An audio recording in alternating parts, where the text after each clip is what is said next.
talk to you about wood.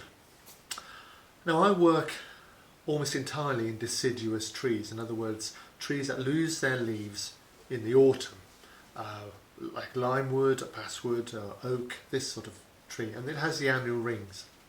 So that's what I'm most familiar with, and that's what I really want to talk to you about now. So let's have a look at a piece of tree. Here it is. Here are the annual rings. You can see them very clearly here. This is something we're all familiar with. But notice how they are thinner and thicker in different parts, and that's because the tree, or parts of the tree, are grown quicker than other parts. Notice also here that in the centre there's a darker patch. This is called the heartwood, and it tends to be more skeletal, less water in it. And then outside that, this area which is paler is called the sapwood, and that tends to be more vascular, more wet and conductive. Just outside the sapwood, here on this edge, is what's called the cambium, and that is the layer of cells which is really the only living part of the tree. That's the bit where it reproduces, and then outside that is the bark.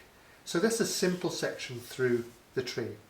But there are a couple of other parts of this that are not so clear in this section that I have here.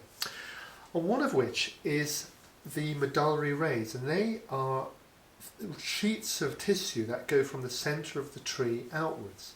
And why they are very important is because these medullary rays are a weak point in the structure of the timber, and when the timber shrinks and starts splitting, it's along the medullary rays that you can see where the splitting happens. And here's an example.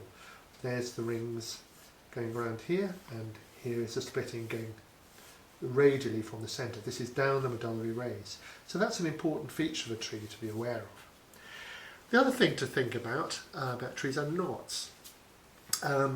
A knot really is a branch growing out of the tree, and if you take a tree and then a section here like I have and then able to follow it back, you'll see that as I move back into the tree, the knot keeps going towards the centre, gets smaller and smaller eventually, and comes to the centre of the tree. So the knot just isn't on the surface, it goes all the way back to the centre of the tree. So those are some of the features of a piece of timber, a piece of wood. But I think what I'd like to do more, is to have a good look inside, and that's what I'm going to do next time.